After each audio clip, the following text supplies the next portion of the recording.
Baby wangu sorry, said love story. Ja Luckytan. Ja fire love. Nangan is nangan amat. Answer my hand.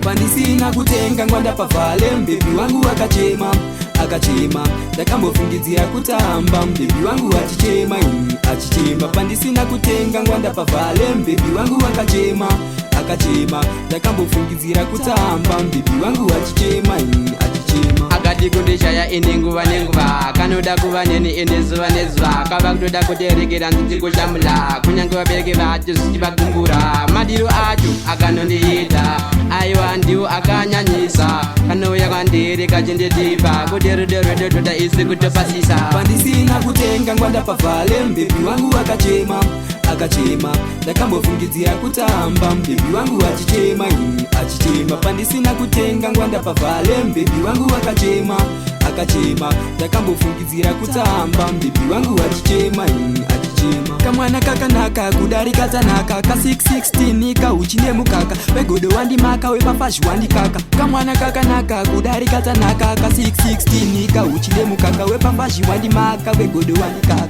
Sky is the limit, unlimited music.